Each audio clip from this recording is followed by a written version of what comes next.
Maravilha. Sí, después demora un poquinho en baixar para mim, mas depois eu te mando ao móvel, né?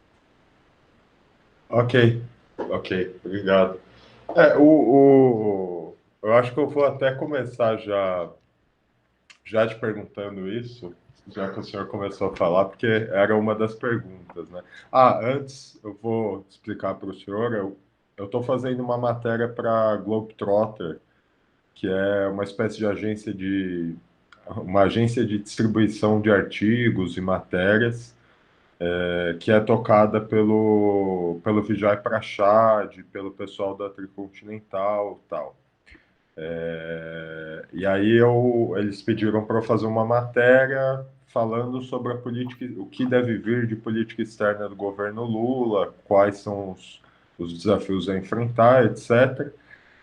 E aí a ideia seria usar isso para a matéria da Globetrotter e também usar a íntegra das entrevistas que eu estou falando com o senhor, falei com a Rose Martins sobre Rússia, com Elias Jabbour sobre China, etc. Usar, assim, a íntegra dessas entrevistas como entrevistas mesmo na ópera, né, para tratar de cada um dos assuntos. Então, essa é a ideia.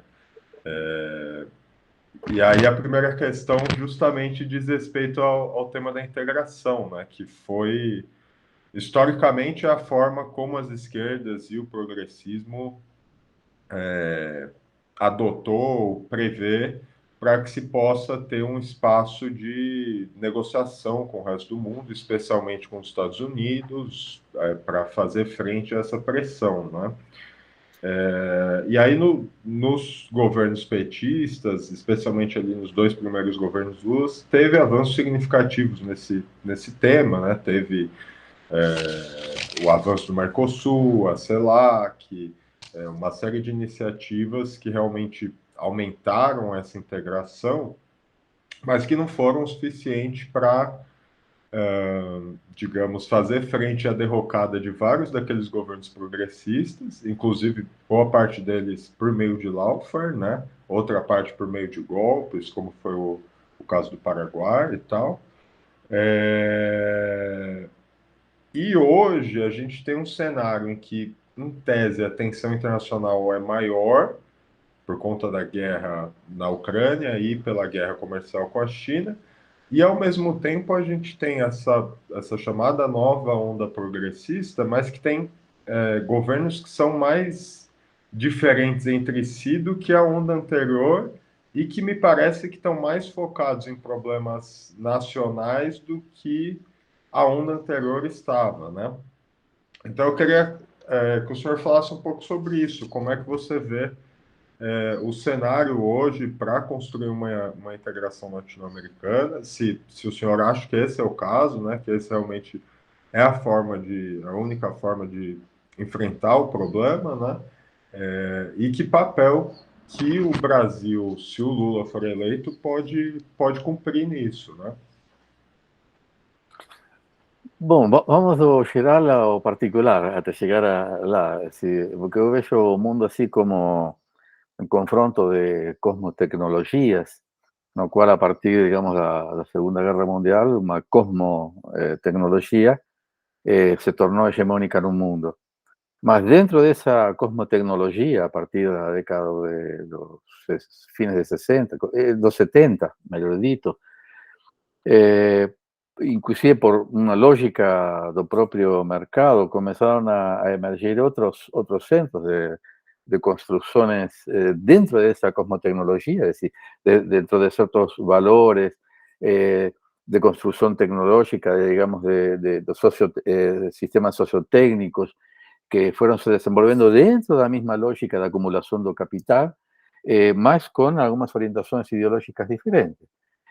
O caso da China y en alguna medida también da Rusia a partir de 2004, más o menos, 2005. En 2005 ya queda claro el discurso de Putin en Alemania, es decir, una posición donde percebe una, un avance do mal llamado Occidente, en realidad el Occidente es un Occidente no deliberante, ni formulante. Quien formula son los Estados Unidos y el llamado Occidente cada vez más minguante, un Occidente minguante, llegó a su apogeo cuando llegó a Turquía, digamos, más hacia Turquía, es justamente el punto de inflexión de inversión da frente a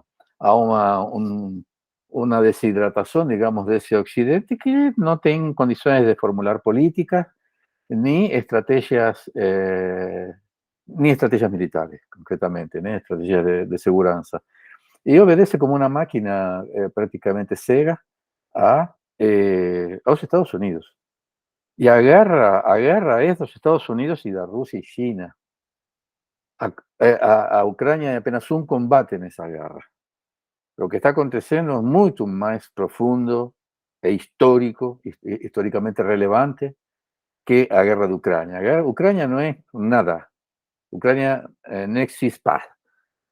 Ucrania es apenas a punta de un estilete con lo cual, o mal llamado Occidente, está tentando desgastar a Rusia,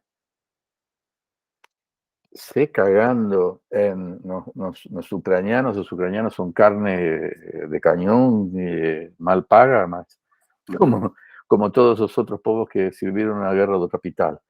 Desde a Internacional, que decidió que los alemanes, los proletarios alemanes preferían morir como alemanes que como proletarios.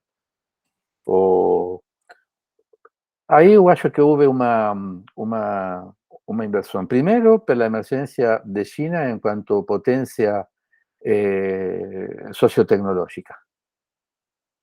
No, sin afectar a la cosmotecnología dominante, más dentro de la cosmología dominante como una sociotecnología alternativa, digamos, o contrincante.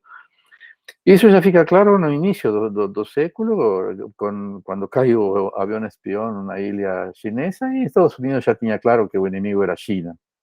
Ya se estaba despreocupando de Rusia, mismo porque Rusia apoyó a Estados Unidos en la invasión a Irak, y se lembra, esa fue una inflexión muy fuerte, muy importante, porque esa fue la disolución de la bipolaridad, cuando Rusia no mandó tropas a Irak, mismo porque no tenía condiciones económicas de hacerlo, mas ficó do lado de Estados Unidos en esa invasión. De 90 y poco, ¿no? 1990 y poco. Ahí Rusia comienza a ver con óleos sospechosos su avance de Estados Unidos o la OTAN, si se quiser, incorporando países de la antigua Unión Soviética y aproximando, digamos, sus puntas misilísticas a fronteras rusas. O ápice de eso va a ser Georgia. Lembrando que Georgia, bueno, es otro país, mas es donde nació Stalin, Georgia. Del mismo modo Ucrania, donde nació Nikita Khrushchev, que fue justamente quien dio autonomía a independencia a Ucrania. Fue concedida, obviamente, por el secretariado del partido, mas fue durante la Secretaría General de Nikita Khrushchev, que era un ucraniano. Entonces, era sí, más o menos la misma cultura, en fin. Eu acho que aí ficou claro que o inimigo, digamos, o adversario, más que de Occidente, los Estados Unidos, porque, insisto, Occidente es apenas una difusión cultural de los intereses norteamericanos y en última instancia, un pé de guerra en el continente, los intereses norteamericanos. Mas fue, por un lado, China fue creciendo, inclusive con ayuda inicial de los Estados Unidos, y esa ayuda inicial de los Estados Unidos tenía un objetivo geopolítico, como vos también dices, geopolítico, que era justamente evitar que Mao cayese en los brazos de Rusia. Ahí fue claro, es decir, entrar como una cuña entre a China y a Rusia, y se mantuvieron realmente separados China y Rusia, con desenvolvimientos sociales, políticos, económicos diferentes. Es decir, Rusia consiguió mantener, digamos, su socialismo, pueden llamarlo de diferentes modos, más é um modo de produção diferente, por meio de distribuição de renda, enfim, de compreensão do capital diferente. Rússia aderindo ao capitalismo, claramente, mas com, digamos, questionamentos existenciais. Y donde se colocan los cuestionamientos existenciales, no a ley, no a ley. A lei sucumbe quando a existência está em jogo. Se vir a falar de lei com relação à Rússia invadir a Ucrânia, é uma falsa compreensão da guerra que está acontecendo nesse lugar, dos combates em Ucrânia. Aí é uma questão existencial, permitir que un payaso como Zelensky tenga en sus manos armas nucleares, o lo que estás haciendo ahí sin nada, prácticamente, imagina con armamento nuclear lo que estarías haciendo. Chantajeando un mundo, porque es un chantallista. Está chantajeando a Europa. Europa ya está de saco cheio. No sé si vos se lembra, no sé si nos llegamos a conversar no inicio da guerra. Yo falei claramente ahí no inicio da guerra. Tenía un artigo, aliás, sobre cuando se inició la guerra, que decía que todos esos europeos que estaban cantando Eu sou Ucrania, eu sou Ucrania, cuando llegase el otoño iban a comenzar a llorar en las filas de los supermercados. Y ya está aconteciendo.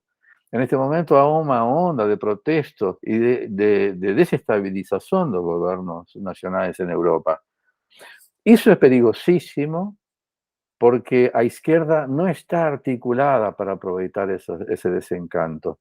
La izquierda ficó abatida con a Ucrania, no entendió a guerra de Ucrania, a izquierda europea. A izquierda en general ficó y llega de dedos con ese negocio.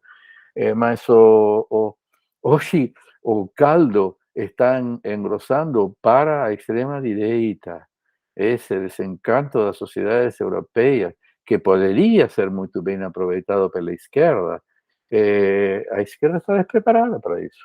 Está despreparada, a esquerda não se modernizou, não entendeu as questões que estavam acontecendo no mundo, a evolução do mundo. Enfim, há un desencanto, y ese desencanto es desestabilización de los estados nacionales, inclusive porque tienen que se reelegir. Hoy ya no tienen más partidos políticos, son partidos electorales. Mesmo aquí son partidos electorales. O único partido político o bolsonarismo, para ser claro, un partido ideológico. O PT, eso que no estamos viendo. Yo voy a votar en PT, obviamente. Espero que gane Lula.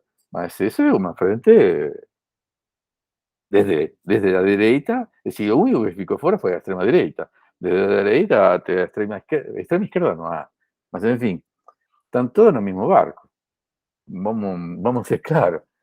Y los otros también son partidos electorales que se preparan para tomar el poder, no es el poder, para tomar el gobierno, para tomar los cargos, distribuir cargos y encher los bolsos. No tienen programa político ideológico, es decir, no queremos nada, no tienen nada. Eso en Europa. Los verdes están a favor de la guerra en Alemania. Los verdes están apoyando, son los que más están apoyando a la guerra, porque ya a la derecha está queriendo salir de esa guerra estúpida, que están cortando gas, en fin, esa hipocresía.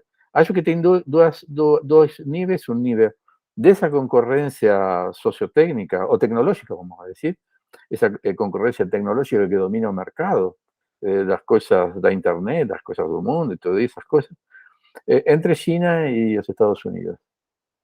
Si Estados Unidos tenta parar, y aquel proyecto de mantener separados China y Rusia ainda se preserva, mas entre los gobiernos republicanos y demócratas, a hipótesis puede variar un poquito de un lado para otro, es decir, o apoyar Rusia, o desgastar Rusia, o apoyar a China, o desgastar China, mas evitando siempre a fusión de frente entre China y Rusia.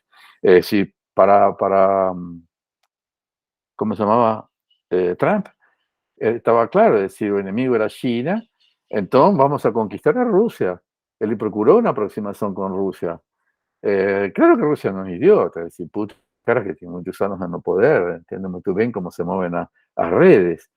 En ele manteve su desenvolvimento tecnológico, social. Rusia hoy está mucho más fuerte que cuando salió de la Guerra Fría, mucho más fuerte. Hoy sí, una potencia, y particularmente una potencia militar. Y esta guerra está haciendo bem para Rusia, porque todos apuntaban como erros de Rusia, erros de Rusia. Y siempre como yo había alumnos meus falando ahí en la TV diciendo, no, porque lo que Putin imaginaba era, ¿cómo sabe él lo que Putin imaginaba?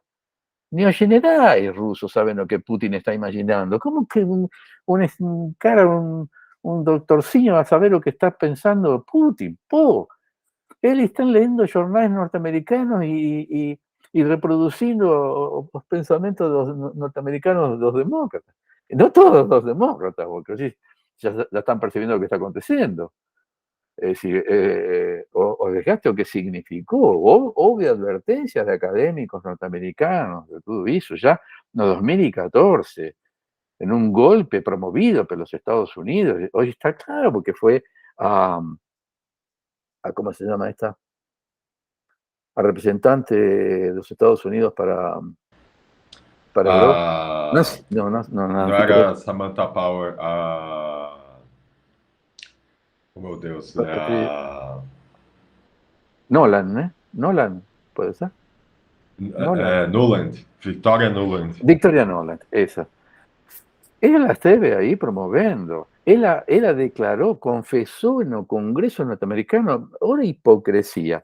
No tenemos acceso a declaración de las en el Congreso americano donde dice, no apoyamos o grupos de extrema derecha, no es levantamos o batallón, aquel batallón, en fin, Azov. Azov, nós financiamos, nós treinamos. Não, ela está dizendo isso aí e nega na ONU. E na ONU, olha, ela reconheceu no Congresso, recentemente, no inicio de la guerra, más o menos, que eles estaban financiando laboratorios biológicos na Ucrânia e na frontera con la China, que es donde surgió o patógeno aquel o COVID.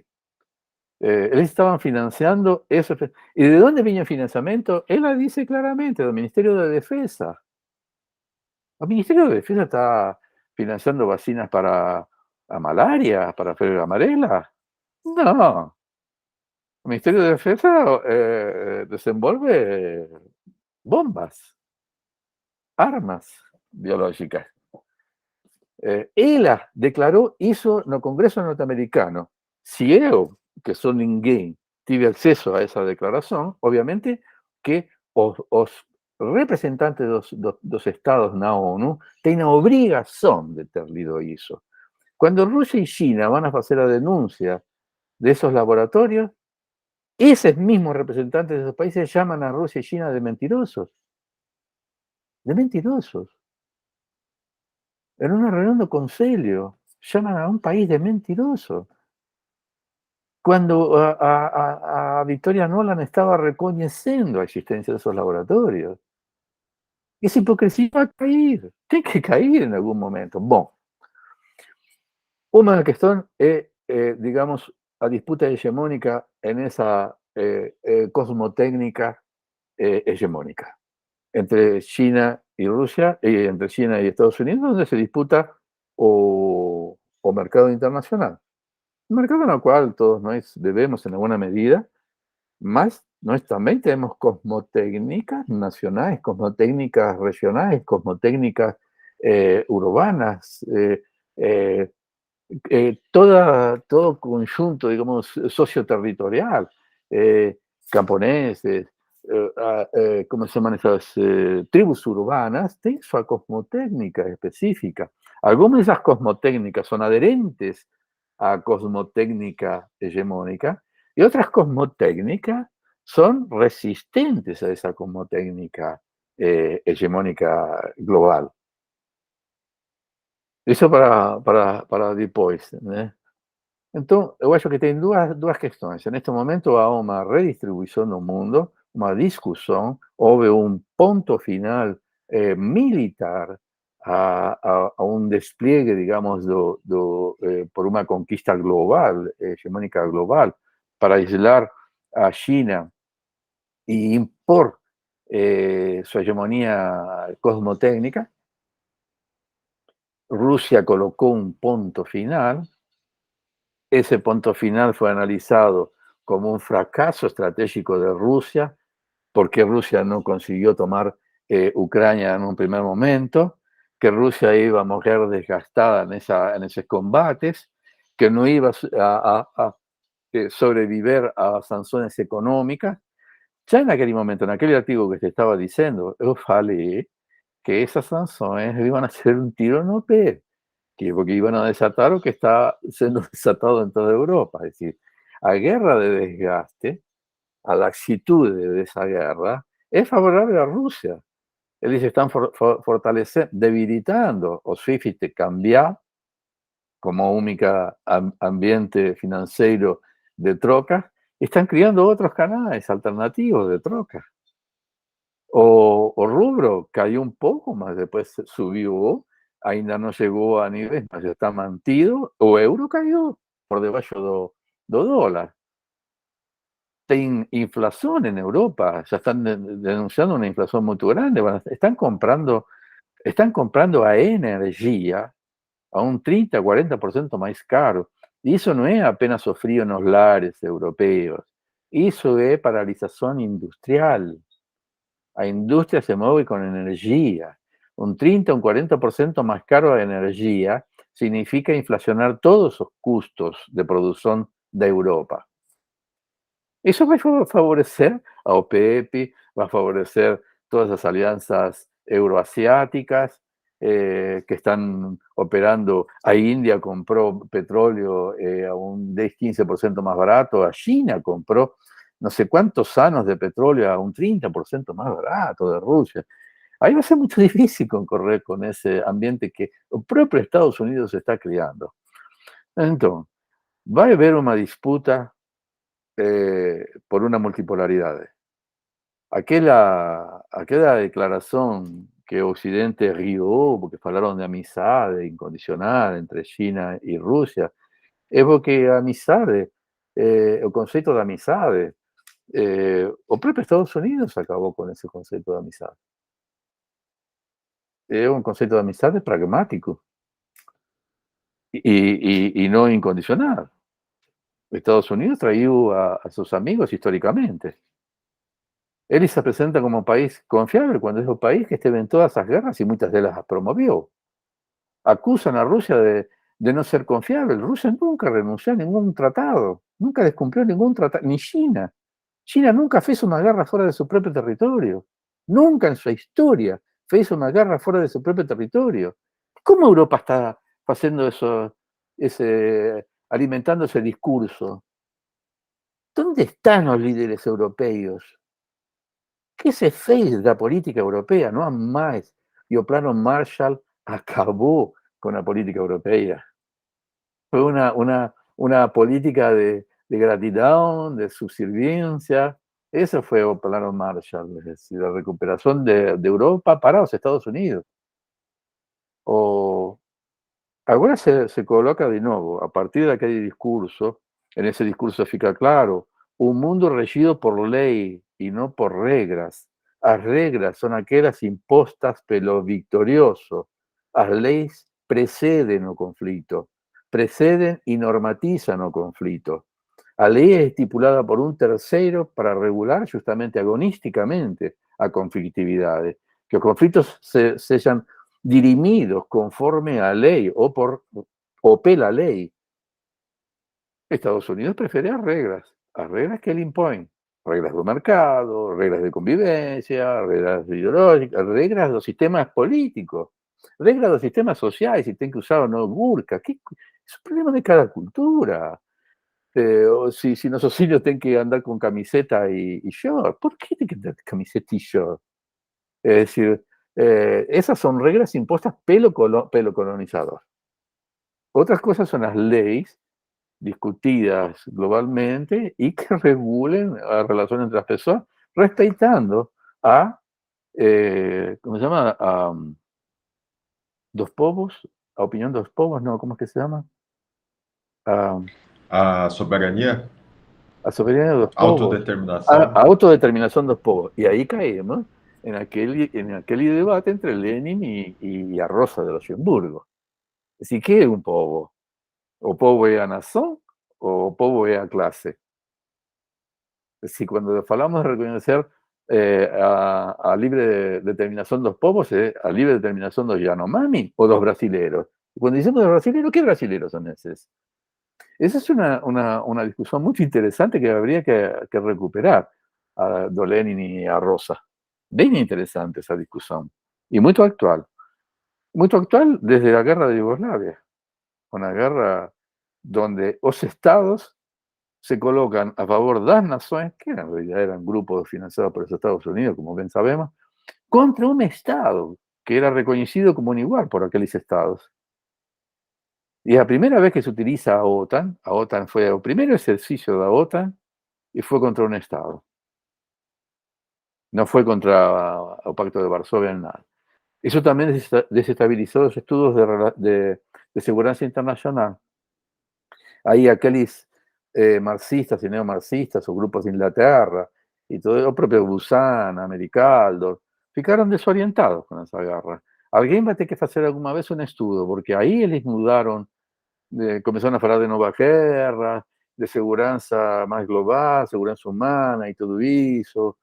Eso eu acho que desestabilizó el pensamiento de izquierda, aquella guerra. Bueno, en fin, en este momento, a partir de aquella declaración de los Juegos de las Olimpiadas de Pekín, ficou claro un mundo de cooperación, un mundo de win-win, es decir, donde en el comercio las dos partes ganan, que es o obvio, o natural, que parece natural, mas eso irrita a potencias que só gostan de si eu ganho você perde.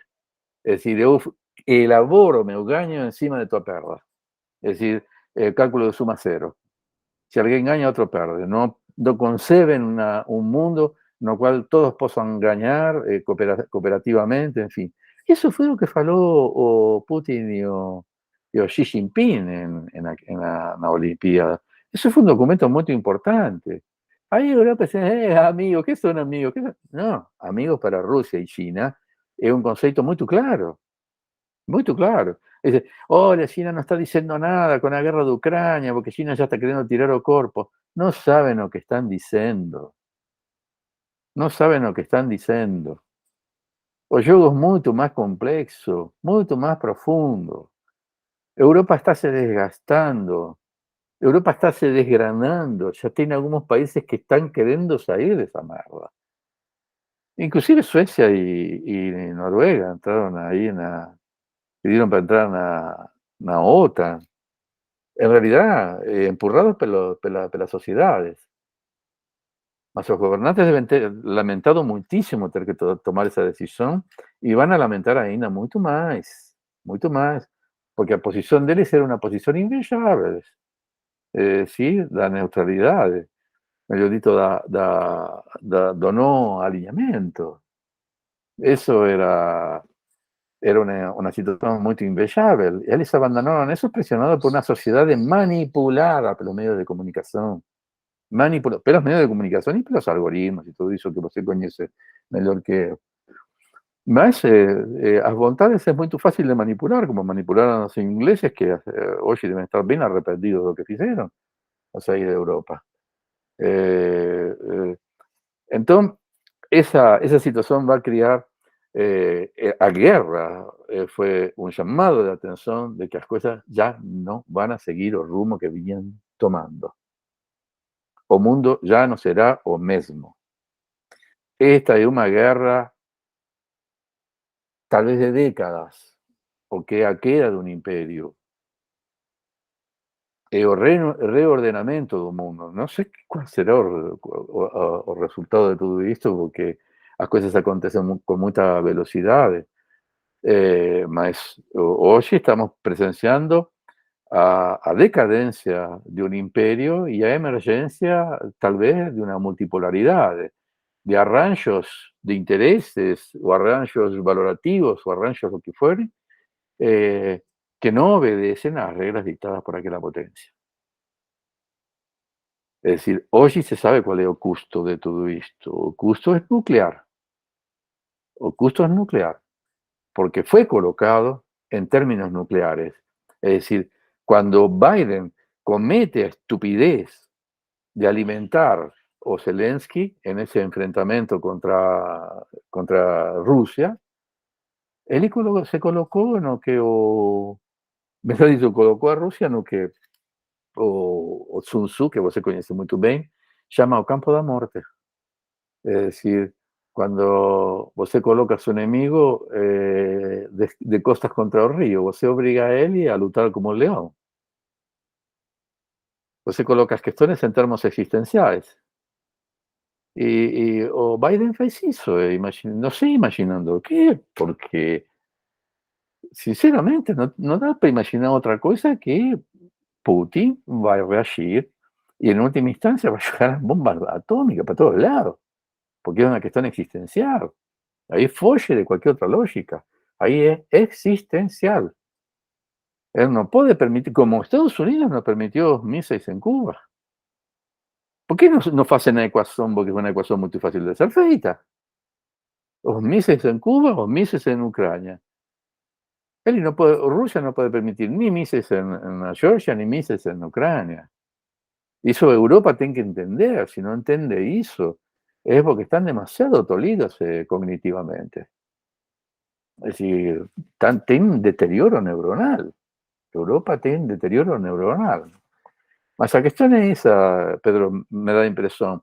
Há uma disputa econômica, há uma disputa militar que poderíamos resumir em duas visões de mundo, em duas cosmovisões. Um mundo que se define pelos interesses de uma potência, que considera que seus intereses reverten no interés de todo o mundo, que o perigo de sus intereses son los perigos de todo el mundo, por tanto su proyección estratégica es global. Cualquier punto del globo que afecte sus intereses es su enemigo, porque los intereses económicos se reverten en enemistades políticas. Y un mundo que se avicina como multilateral, donde se debaten en foros las cuestiones, esos intereses se discuten en foros, el reconocimiento de leyes que regulen mercados, que regulen o trabajo entre también la regulación de los mercados. Eso es una mercadería que se esqueció o mundo, o trabajo. Si hoy o trabajo es un accesorio. Somos todos empresarios de nós mesmos, como dice aquel surcoreano, no sé si vos conoce, la sociedad del cansancio, la topología de la violencia. Tiene unas cosas interesantes que da para rescatar. Y dentro de eso, una atención, como las cosas son colocadas en esa dramaticidad existencial, es decir, quien no está conmigo, está contra mí, será combatido a muerte, es decir, se coloca en términos existenciales, nos podríamos imaginar dos ambientes donde se disputa esas cosmovisiones, un ambiente, digamos, sociotécnico, donde está obviamente o de su movimiento do capital, o la lógica de acumulación do capital, y un brazo dentro de esa propia acumulación do capital que sería o militar, a fuerza, a guerra, como diría Aliesi y Lazzarato, ¿no? Esa simbiosis entre la guerra y o capital, es decir, no hay guerra sin capital ni capital sin guerra, es decir, la lógica, la guerra y la lógica de ese movimiento do capital y viceversa. Mas en ese ambiente es que se debe colocar la posibilidad de Brasil. ¿Qué imagino yo? Recién ahora entrando en otra pregunta, me disculpa, soy un poco prolixo, un poco filosófico tal vez. Mas entrando en otra pregunta. Imagino que Brasil no va a quebrar con los Estados Unidos su relación. Nos estamos en una relación de alineamiento automático. Y el alineamiento automático más estricto posible. No tenemos un general en la cadena de comando de los Estados Unidos, un general de activa, no comando del comando sur de los Estados Unidos. Eso está muy claro. No estamos, digamos, con una una concepción estratégica, nós não temos concepción estratégica, sino que nós asumimos a concepción estratégica dos Estados Unidos como propia. Entonces, en esa situación global que estábamos hablando, donde hay una disputa de cosmotécnicas, dentro de las cuales o ejercicio de la fuerza está colocado por cuestiones existenciales, o Brasil va a tener que jugar muy equilibradamente, con mucho cuidado. Yo imagino dos actitudes posibles como objetivo eh, político-estratégico o político en el sentido más amplio del término. Desde el punto de vista de la disputa de hegemonías cosmotécnicas, sería o no alineamiento pragmático. Es decir, entrar en las relaciones comerciales, económicas y tecnológicas de manera pragmática. Es decir, no alineado ni con un ni con otro, más procurando un mundo que sea confortable para el desenvolvimiento de los intereses nacionales y regionales. ¿Por qué digo regionales? Porque no es posible desenvolver intereses nacionales fuera de la región, fuera de la cooperación regional. Yo espero que a conducción política de esa frente tan amplia que montó Lula consiga ver con claridad y cariño e inteligencia eso. Yo imagino que sí, porque fue más o menos su proyecto desenvolvido durante los dos gobiernos Lula y con digamos, a política externa altiva y activa do Amorim. Es decir, que yo describí como os aros convergentes de estrategias, es decir, América del Sur, América Latina y el mundo.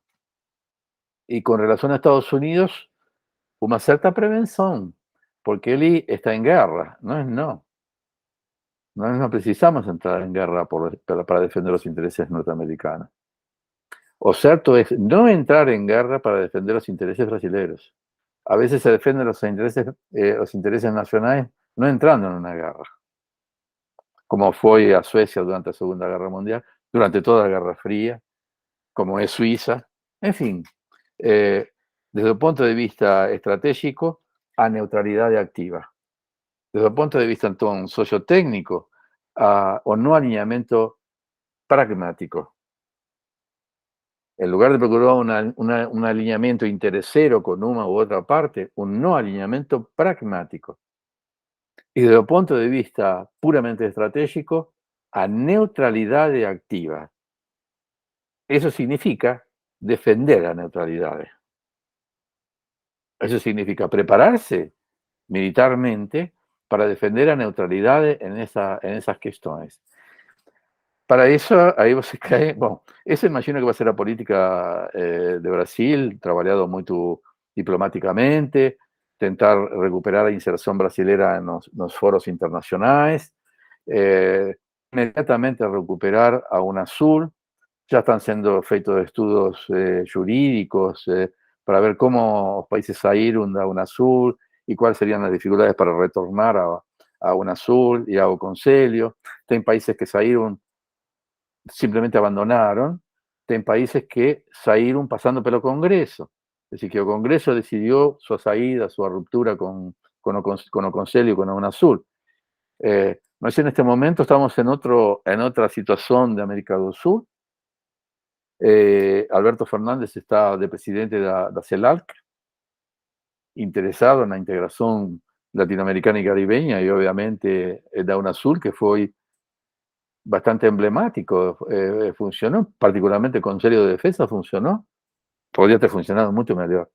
En fin, entonces imagino que esos estudios están siendo feitos, o que era un peno freio na última, digamos, los últimos ventos rosas continentales, digamos, no inicio de los 2000, o peno freio era Colombia, Colombia entró na UNASUR, entró no Conselho de Defensa para que as coisas não funcionassem. Eso para mí siempre fue muito claro. Eu via como eran os posicionamentos bem de perto. Hoje, Colombia é um abanderado da integração sudamericana. O Petro se está apontando justamente à recuperação de um conselho.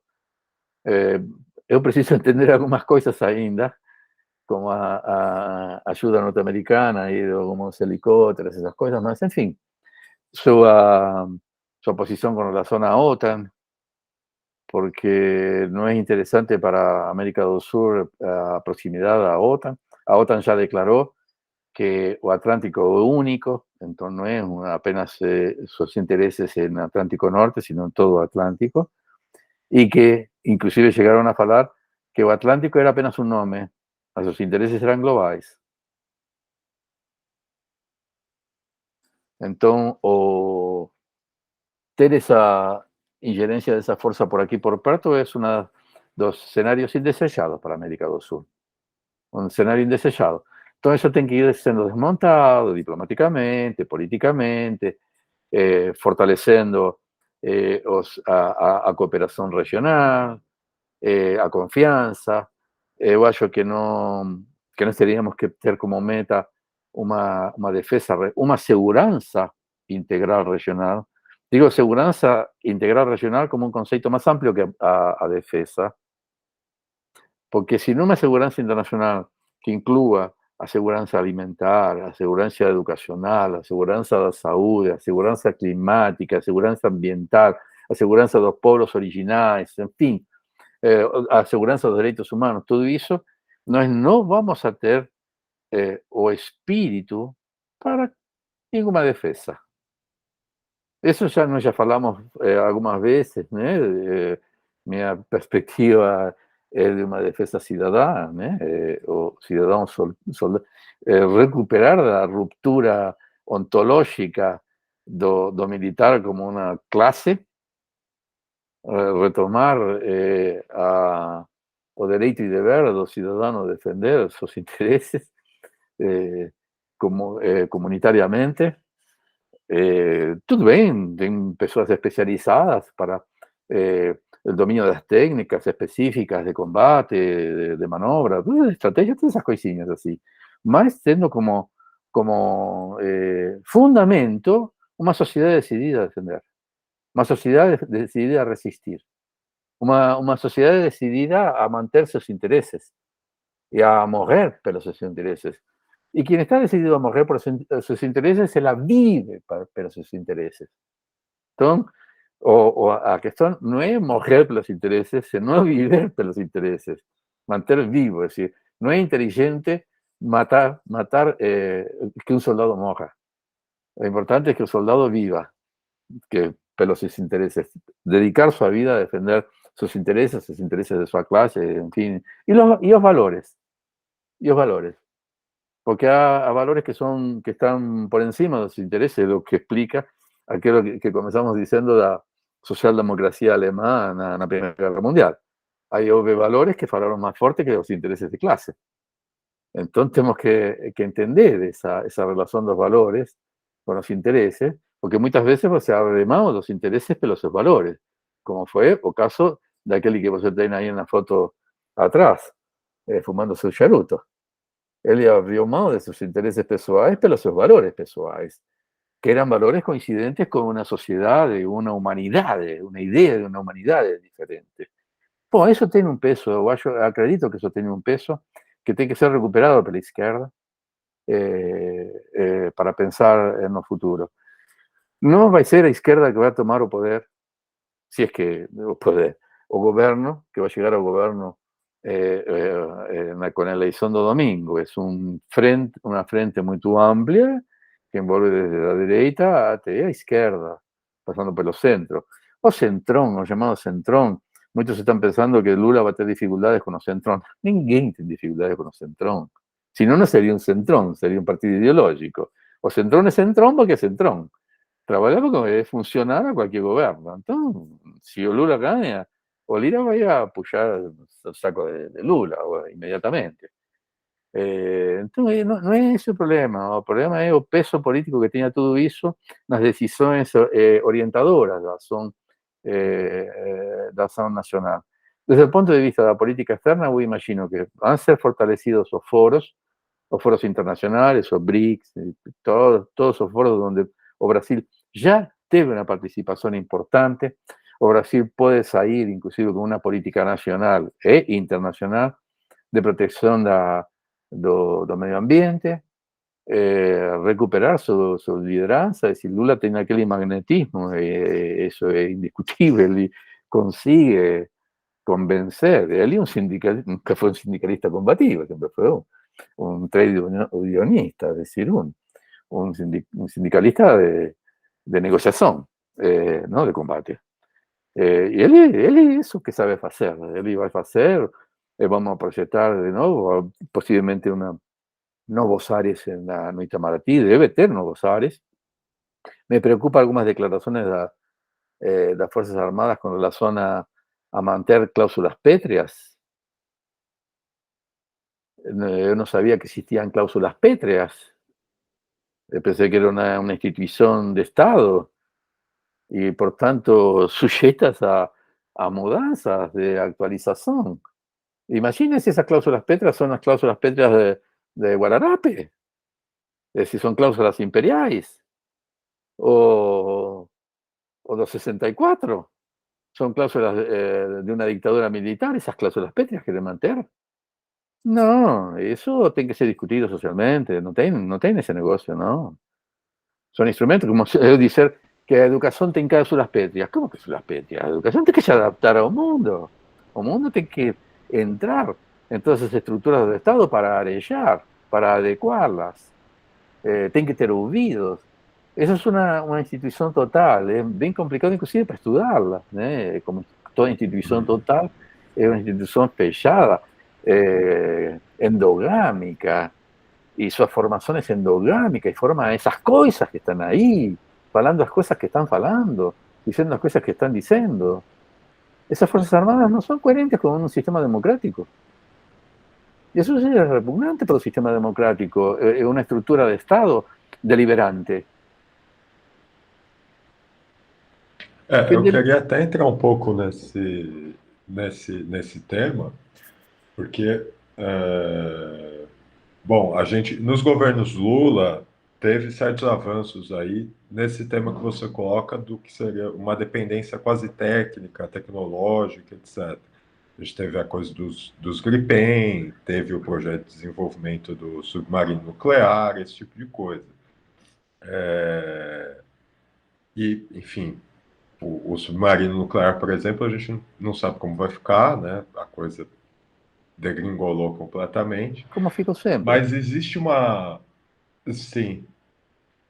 Mas existe um problema aí que é que me parece, talvez eu esteja errado nisso, mas que me parece que aquela perspectiva da ESG, aquela perspectiva do Golbery do Couto e Silva, de um alinhamento incondicional das nossas Forças Armadas aos interesses dos Estados Unidos, aos interesses, à concepção de segurança dos Estados Unidos até, que ainda permanece isso, né?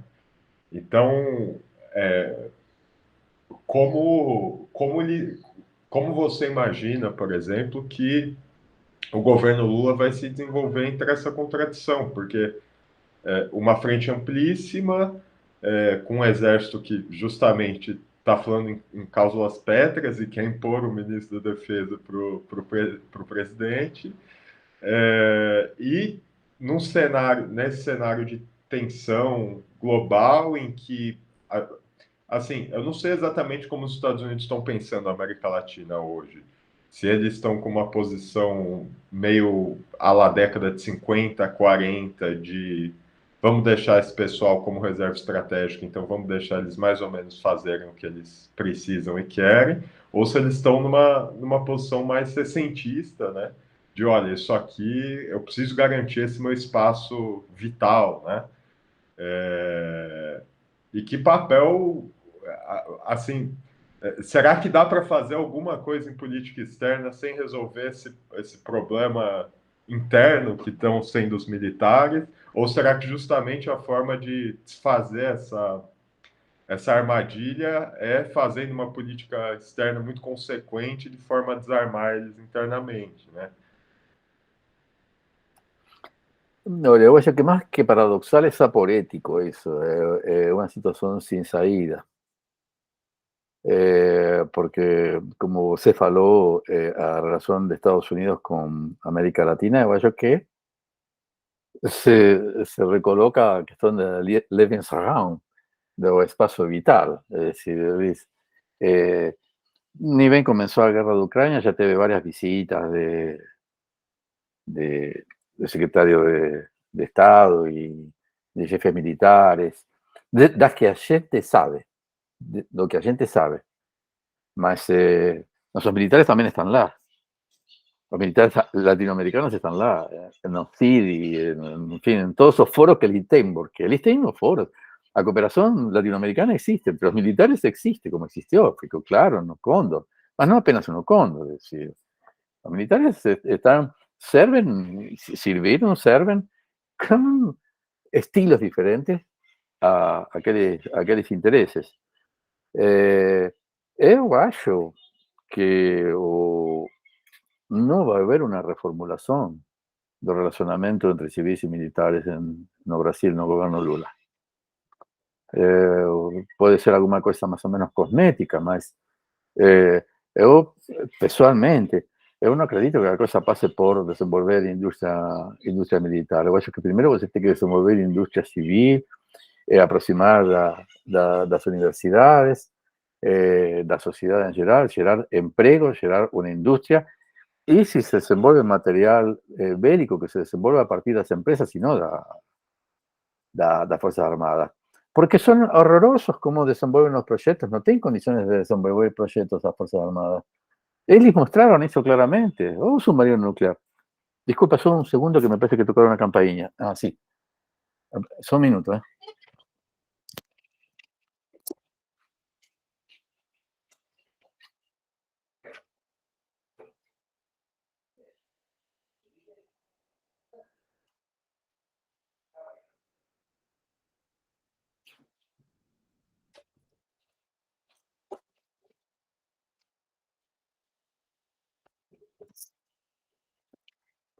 Disculpa. El Mercado Libre. Sem problema, fica tranquilo. Fui absorbido pela sociotecnologia do Mercado Libre. Falando disso, desculpa, entre parênteses, eu tentei colaborar economicamente com você, não sei como foi, eu não consegui, eu acho que escrevi para você isso, naquele momento. Eu não tinha. Eu acho que eu não vi isso. Por meio do Apoia-se. Eu não sei porquê, mas eu não consegui fazer o aporte. Mas depois você me diz. Tá. Depois. Sim, depois eu dou uma Me olhada e passa mando o senhor, então. pelo WhatsApp e me passa bem como é. Ok. Bom, retomando, eu acho que personalmente eu acho que o diálogo con los militares tiene que ser de subordinación, ¿no? Que el Ministerio de Defensa tiene que ser parte del sistema de transmisión nervosa, del sistema nervoso central político do governo para las Fuerzas Armadas y no una representación sindical de las Fuerzas Armadas no governo. Por tanto, tendría que tener un ministerio civil y no es tener un ministro civil, es un ministerio civil y con algunas prerrogativas las cuales os militares consideran que tienen cláusulas pétreas o conquistas, porque les conquistan. Nós temos um exército de ocupação social, de ocupação do espaço, de ocupação do poder. Eles estão entrando em todos os ámbitos que eles podem e ocupam. São forças armadas preparadas para ocupar. Eles não apenas ocuparam os espaços de poder, digamos, da área estratégica da defesa, eles entravam no MEC, eles entravam na CAPES, no CNPq, eles estão ocupando, eles têm pós-graduações. Eu não quero pagar meu imposto para que as Forças Armadas den aula. yo pago mi impuesto para que los profesores de la academia civil, sea estatal, sea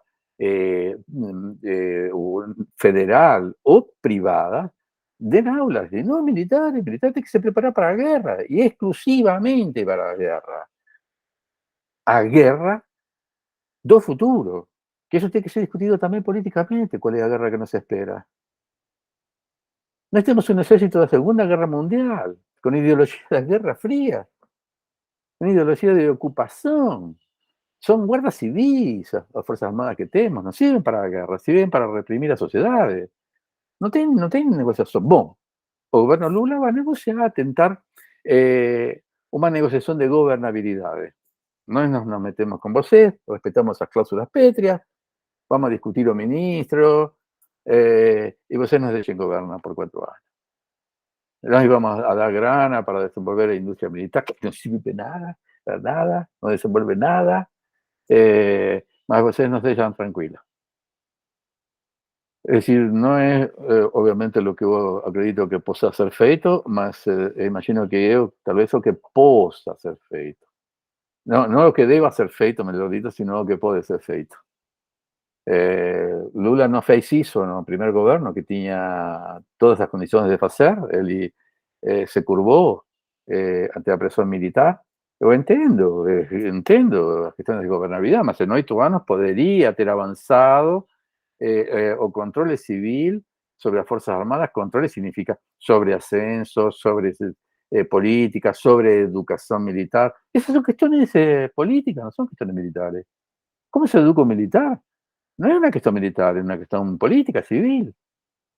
¿Cómo los militares van a saber para qué se formar? ¿Por qué, por ejemplo, colocar escuelas cívico-militares para pegar meninos de ahí de 10, 11 años? Cuando yo posso pegar na universidade, en terceiro ou quarto ano da universidade, un cara formado por uma universidade que é a pátria, porque a pátria é a universidade pública também. Então, eu pego uma pessoa formada, onde eu concentrei econômicamente os orçamentos nacionais, é decir, para a educação, formo, etc. E aqueles que têm vocação para a defesa, entram. Oxe, você não precisa corpo a terra. Porque no son balas las que ven, son bytes, son mensajes algorítmicos para los cuales tiene que se preparar. Bueno, pues entonces estamos formando en la universidad capacidades para eso. Después se da un entrenamiento ahí humano, 2 años, para formar los oficiales y esas cosas. Y otros que se dan de plaza, como dice O Petro, si da patrulla até general. ¿Por qué reproducir as clases aristocráticas do oficial e o suboficial? Isso é a manutenção de uma estrutura oligárquica. Eu creio que por mérito possa sair de soldado e chegar a general. Não teria nenhuma dificuldade. Tal vez não precise ter tanto general. Tal vez não precise ter general. Mas, enfim, isso tem que ser discutido socialmente. Consultando a Fuerzas Armadas, obviamente, mas consultando, no deliberando con las Fuerzas Armadas. No se puede dar espacio de deliberación para Fuerzas Armadas, porque no alargan más. No alargan más. Oye, lo que está aconteciendo aquí. O vicepresidente, o candidato a vicepresidente. No se puede dar espacio de deliberación. No se puede porque la concepción democrática, las estructuras de Estado no son deliberantes. No son deliberantes. Es decir, eu não delibero a política de educação, posso tentar influenciar, tudo isso, mas desce a política de educação e eu adapto meus conteúdos à política de educação. Eu não defino se o mestrado tem que ter 2 anos, 4 anos, 20 anos. É a política do MEC que define isso. Então, por que o militar vai definir o que tem que estudar na coisa e não a política nacional? ¿Por qué la política nacional de defensa tiene que ser discutida por los militares y no por las sociedades? Si la defensa es nacional. En fin, eso no va a acontecer, Pedro, infelizmente. Lo que va a intentar hacer es una negociación para tener una gobernabilidad. para tentar encontrar algunos generales menos comprometidos con el fascismo, porque esto o no me hizo, extrema derecha dentro de las Fuerzas Armadas, ainda pensando en comunismo. Entonces, ¿qué guastallo? Que es mentira, es solo para promover sus intereses corporativos. Uno no puede acreditar que un general, después de todo lo que pagamos para él, desde que entran a SpaceX, nos estamos pagando por sentaduría. Estamos dando su vestimenta, su comida, su cama, ropa lavada, hospital, odontólogo, todo eso, pagando para que o cara llegue a general hablando de comunismo. Va tomando. Eso no es posible. Está todo errado. Está todo errado. O sistema educacional de eles son a prueba de que no sirve. ¿Cómo te pueden hablar de una cápsula pétrea? El sistema educacional de eles. En fin, no vamos a discutir entrenamiento, cómo se atira con un cañón, esas cosas. Bueno, a mí ni me interesa saberlas. Y él es que tiene que saber y pronto, él no va a discutir esas cuestiones. Ahora, ¿cuál es la formación ideológica? No ideológica, sino a capacidad crítica que tiene que tener un militar. Eso quiero discutir. Porque eso ya estaba discutido en los 94 en los Estados Unidos. Que la preocupación de él era eso, justamente. Cómo desenvolver una mentalidad militar para la guerra del futuro dentro de la jerarquía natural, digamos, de las Fuerzas Armadas, donde se impone una verdad vertical de cima para abajo. Ese es un paradoxo que tiene que ser resolvido. Sí, yo preciso un cara que piense, no un cara que obedeza. Que obedeza a las circunstancias que tiene que obedecer como cualquier funcionario público, como yo soy un funcionario público obediente, marco ponto, dou as minhas aulas, enfim. Mas eu penso, eu tenho que formar un militar que pense inclusive para discutir los lineamientos de su fuerza. Cómo mejorar el entrenamiento, cómo mejorar o dispositivo, cómo se aproximar de las sociedades, cómo se integrar con esas sociedades. En fin, mas eso es todo, digamos, ideal. O que va a hacer es tentar gobernar, evitar escolher algunos generales un poco más confiables para, y imagino que obviamente va a tener que mudar o comando, o tres comandantes. No sé si va a tener condiciones de mudar un poco más para abajo. Yo acho que no va a tener fuerza para eso. Ni siquiera eso. Y en 4 años él va a estar ocupado en otras cosas, no va a dar. Están Sim. hablando de colocar a, ¿cómo se llama? Aldo Rebelo, del Sim, Ministerio de sim. Defensa. Aldo Rebelo, Alckmin, que seria Nada. uma maravilha, né? Sí, O sí, vice-ministro da Defesa, ou o Aloysio Nunes. claro. Nessa thread, para ser sincero, eu acho que o mais inteligente seria o Aloysio Nunes. É, o mais traidor talvez o Aldo, né?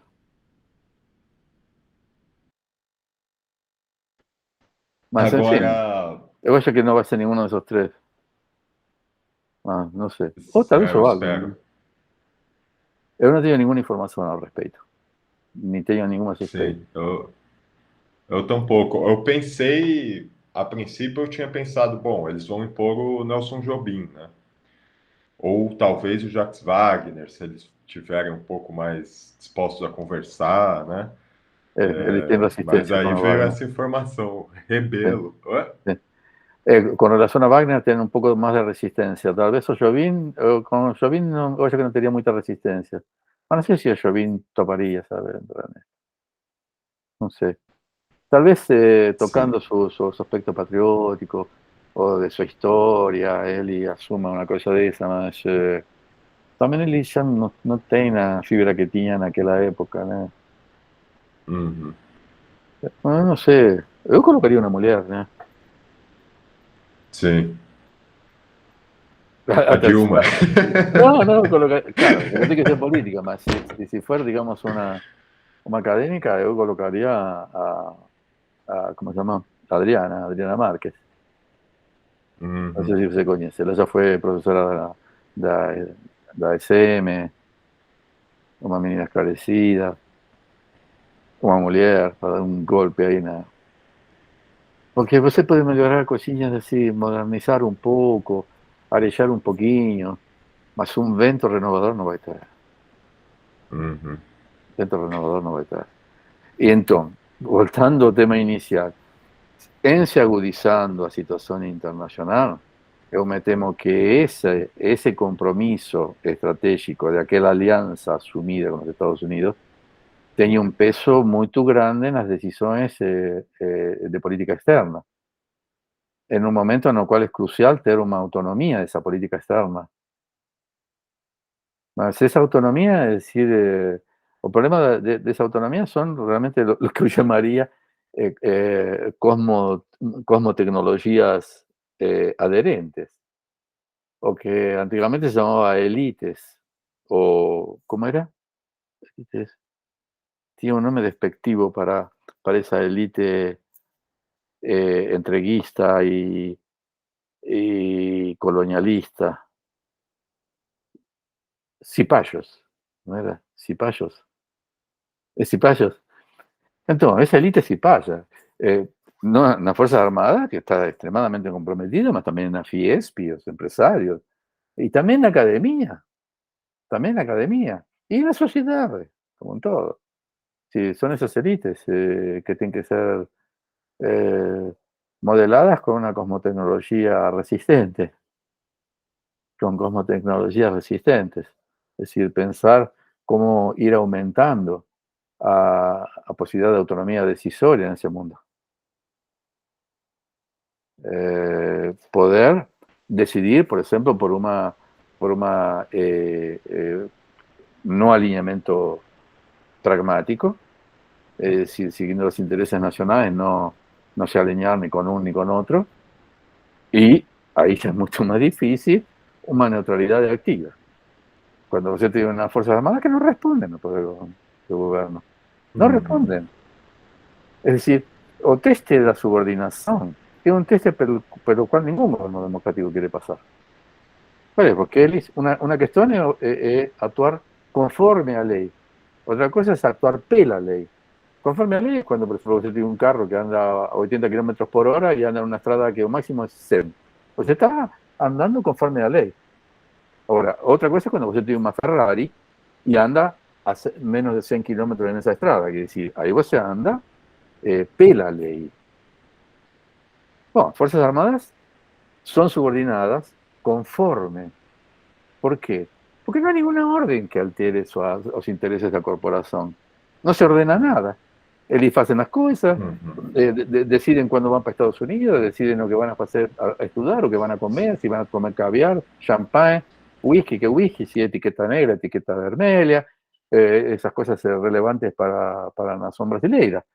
O a cuestiones cuando usted dice, no, aquí no tiene cláusula pétrea, vamos a discutir educación, a ver si eles mantén a subordinación. Yo quiero ver eso, porque coherentemente, racionalmente, en fin, es obvio que precisa una reformulación educacional. Es obvio que precisa una reformulación en varias de esas órdenes. Mas ellos ya están diciendo que no van a aceitar. Y eso no está en los reglamentos, no está en la Constitución. ¿Cómo? A permanencia de ellos consiguieron no golpe do 27, si no me equivoco, se colocaron como institución permanente. Fue a través de un golpe que ellos consiguieron eso. Se colocaron como institución permanente. Ahora, que tenga cláusulas permanentes, ¿cómo? Es un instrumento del Estado. Ese instrumento tiene que ser discutido por el Estado. Tiene que se adecuar a un mundo, a los intereses, a política. No es posible que las mismas cláusulas pétreas que sirvieron para la dictadura sirvan para la democracia. Yo tenía un artículo escrito hace mucho tiempo que se llama Adecuación entre formulación estratégica y concepción de Estado. Concepción estratégica y formulación de Estado. Donde discuto el Ejército Vermelho, justamente a otro gismo. Es decir, tiene que haber una adecuación. Si hubo una transición de la dictadura para la democracia, tiene que también tener una transición en las concepciones estratégicas. No puede ser que a misma a la misma estructura, con sus cláusulas pétreas de la dictadura, o de Guararape, o de la guerra do Paraguay, ahí la sobrevivan. Estamos todos locos. En fin. Sim, sim. Por fim, falando, dando um pouco mais de, dando um pouco mais de espaço para o otimismo, que é uma coisa que eu não costumo fazer, mas é necessária também. O que o senhor vê assim em termos de possibilidades para a política externa do Lula, deixando um pouco de lado essas cláusulas pétreas das Forças Armadas que é aquilo, né? Começa com não mexa no artigo 142 e não mexa na educação militar, e de repente eles estão legislando até sobre política externa, até sobre Bolsa Família, sei lá. Mas, por exemplo, o Lula tem falado muito. É curioso, né? Como a política externa entrou nesse debate, nessa campanha, né? Porque normalmente entra, a gente está acostumado àquela coisa, Venezuela, vocês apoiam ditadores, etc. Mas nunca teve uma, eu não me lembro, pelo menos, de uma eleição em que um sentido positivo para a política externa foi dado com tanta ênfase na campanha, né? Quer dizer, o Lula está sempre falando de recuperar o nome do Brasil lá fora, eu fiz isso já, nós vamos discutir a questão ambiental, e tem falado muito da cooperação sul-sul, né? Inclusive tratando de África, né? De uma recuperação do papel do Brasil na África. O que o senhor acha, assim, o senhor espera de política externa, tanto no sentido o que você acha que vai acontecer, quanto no sentido o que você gostaria que acontecesse, né? O que, bueno, que eu gostaria é realmente a recuperação de uma cooperação com a América do Sul, o desenvolvimento de cadeas productivas cooperativas, de una academia cooperativa, es decir, establecer alianzas cooperativas, programas, proyectos de pesquisa entre las academias, poder tener una agencia aeroespacial sudamericana, el desenvolvimiento de satélites sudamericanos, con software sudamericanos, una fibra óptica sudamericana, que para poder tener una comunicación confiable entre los países sudamericanos sin intervención de potencias extranjeras. Es decir, poder tener un diagnóstico de América del Sur que no pase por las máquinas de visón, como diría, ¿cómo se llama este?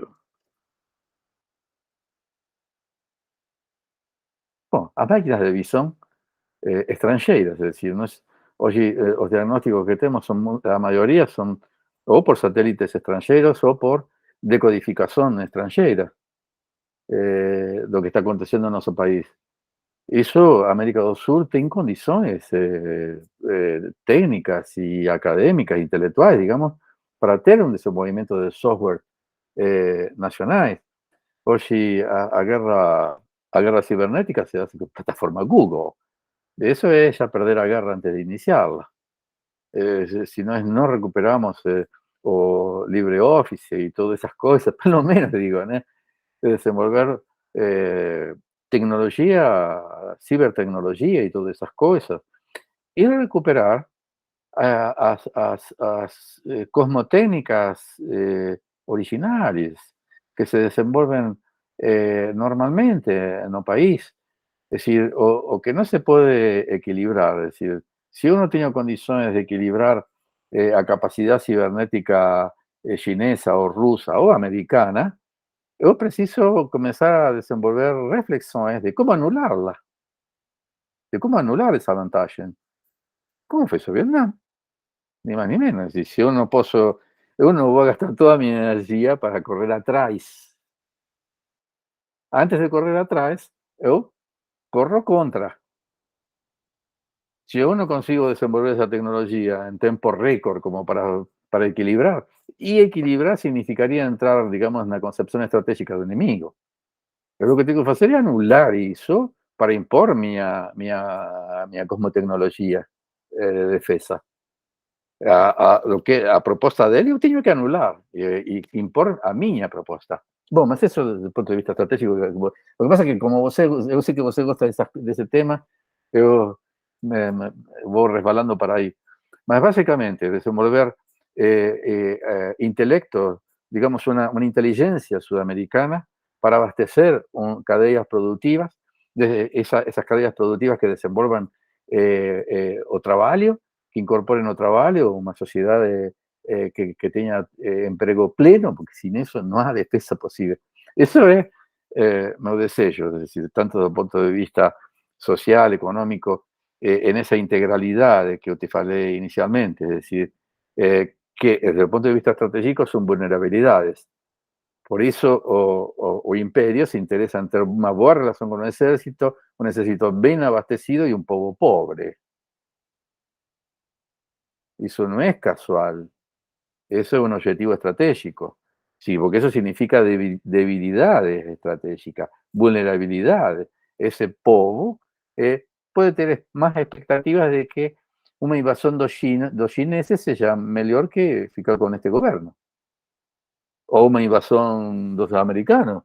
Capaz que un invasor es mejor que este idiota aquí que nos está matando de fome. Ahí un invasor aparece como libertador. Entonces, para eso tiene que tener un povo alimentado, empregado, feliz. Feliz. Recuperar la noción de felicidad, que no es trivial, no es frívola. La felicidad es fundamental, es esencial al ser humano. Retomar a condición de seres contemplativos, que consigan contemplar. Eso también es una estructura de defensa de fake news y de algoritmos. Es decir, a capacidad de reflexión, de contemplación, de tiempo para cosar o saco. Eso no es trivial, no es superfluo, eso es esencia do ser humano. Internacionalmente, bueno, ese es mi deseo. Y con esa estructura sudamericana, ahí sí yo puedo pensar en un alineamiento pragmático y en una neutralidad activa. Porque yo me preparo para defender esa neutralidad con todas esas condiciones y evitando que fracturas o vulnerabilidades en dependencias de elementos estratégicos, de cualquier que sea. Para tener una neutralidad activa, yo no tengo que pensar en alguien, tengo que pensar en todos, o en ninguém. Es decir, yo tengo que me fortalecer, independientemente de todos. Es decir, mi estructura que no dependa de elementos estratégicos de cualquiera que sea. Bueno, eso no va a acontecer por enquanto, porque inclusive habría mucha resistencia para eso. A tal punto que os gripen que uno de los argumentos era que íbamos a vender para toda América del Sur. No podemos vender porque los ingleses no de ellos. No. Vamos a parar de hipocresía, vamos a pensar realmente lo que podemos hacer y hacemos bien. O que yo espero de política externa de una renovación no Itamaraty, una recuperación de cuadros dentro de Itamaraty, una nueva doctrina de Itamaraty, una doctrina cooperativa, restablecer los lazos de amistad con todos esos povos, en una actitud de amor y no de odio. Y, insisto, eso no es frívolo, hablar de amor en política externa, es decir, establecer lazos de amistad, de cooperación, perder dinero en la política externa. No es perder dinero, es invertir en un mundo más justo, más saludable, crear ambiente, es decir, todo aquel irrespeto que tenía Brasil como uno de los grandes jugadores internacionales, porque era uno de los grandes jugadores internacionales, donde fez negociaciones importantísimas, que yo creo que en el último libro do Amorim aparece alguna cosa de eso, en fin, negociaciones que los fake news se mostraron como irrelevantes, como, bobagem, todo eso. No, eran buenas negociaciones. Houve traições, es decir, Obama traiu a política externa brasileira. Mas, en fin, recuperar, nós temos cuadros muy buenos en la diplomacia, tal vez abrir un poco más a Itamaraty a academia, trabalhar con las empresas, desenvolvendo nuevos productos que puedan ser exportados, colaborando, cooperando con el mundo e integrando esos foros internacionais, pensando bem os aros da projeção estratégica da política externa brasileira para ir fortalecendo de dentro para fora nessa projeção e não ficar pendurado da brocha em alguma dessas negociações, não depender depois nas negociações de outras potências. Eu acho que aí tem quadros muito inteligentes que sabem fazer as coisas, fortalecer a América do Sul, ayudar a Venezuela a salir de su crisis y recuperarla para América do Sul, una América do Sul democrática, cuidar ahí o Paraguay. Paraguay tiene una posición externa un poco conflictiva con relación a China, es decir, no reconoce Taiwán, no reconoce China, en fin, ese tipo de cosas y básicamente eso, es decir, voltar a aparecer internacionalmente. Brasil tiene condiciones y ese gobierno de Lula, pelo que ya fez, pensando en lo que ya fez, puede voltar a hacerlo. 4 años es muy poco y es mucho que tiene que ser refeito, porque estos caras acabaron con todo. Destruyeron todas esas estructuras de Estado, todos esos controles estatales fueron destruidos, ambientales, de derechos humanos, de todo eso, fue el fascismo da peor calaña. Yo espero realmente que en este domingo consigamos dar una reviravolta en todo esto y intentar recuperar a dignidad de Brasil y a dignidad de los brasileños para nosotros mismos, porque la situación es gravísima. ¿Usted tiene alguna pregunta puntual así sobre la política externa? Não, era mais isso. Eu tinha pensado em 4 perguntas, mas na primeira o senhor já respondeu 2. Aí eu puxei e misturei com a terceira. Era mais isso, porque como eu vou usar nessa matéria, eu vou ter que cortar muito. Mas Sí, aí eu claro. aproveito na íntegra também na revista Ópera, né? Enfim, te agradeço muito pelo seu tempo mais uma vez. É sempre muito bom falar com o senhor com essa visão, no fim, uma visão bem guerrilheira na estratégia, né? Pero Apesar, en el fondo apesar de. yo acho que yo escribí un artículo, ahora no fue publicado ainda, mas eu vou te pasar como anticipación. Un artículo que yo escribí como una introducción a un libro que está escribiendo, que está organizando o Lucas Resende y a Celina de Araújo sobre Fuerzas Armadas. No sé qué nombre va a tener el libro, mas tiene una parte del libro que es sobre relaciones civiles y militares y me pidieron una introducción a esa parte. Ahí después te paso para, si você quiser, obviamente no es para citar ni mucho menos porque no fue publicado ni nada más. Me Sim, gustaría sim, de claro. oír tu opinión al respecto. Una cosa, esa distinción que estoy haciendo entre plano de, digamos, de técnicas y más estratégico, en la cosmotécnica, yo creo que Brasil puede avanzar en esa, tentar establecer un no alineamiento automático. Siempre es un no alineamiento más o menos flexible, mas eso puede llegar. Ahora, no otro ámbito, llegar a una neutralidad activa, eu acho bem mais difícil. Sim, sim. Não, até nessas suas expectativas, nisso que você falou agora, assim, tem muitas coisas que são realmente muito difíceis de acontecer, mas tem outras coisas que o senhor tem razão, são relativamente simples. Por exemplo, aumentar o contato da academia a nível continental, a nível regional. Eu imagino, por exemplo, que o Lula deve avançar nisso bastante, como tinha avançado, até porque é uma coisa simples, né? Basta ter contatos e manejar as coisas, fazer uns tratados. Independientemente del resultado del domingo, ¿no? Ya estamos estableciendo articulaciones, digamos, académicas, porque o que faltó realmente na UNASUL e no Conselho de Defesa, foi a sociedade. Eu já cobrei várias vezes isso, tanto da Dilma Uhum. Garre, da Nilda Garredo, do Forti, con lo cual eu ainda mantenho conversações para restabelecer, digamos, esta articulação. Mas nós precisamos uma articulação que não dependa de vaivéns de governo, dos ventos de governo. Nós precisamos uma sociedade articulada, que se articule a... Hoje já não temos mais sindicatos, por exemplo, mas os sindicatos deveriam se articular, as classes se deveriam articular, eu não sei como, mas minha trincheira é acadêmica.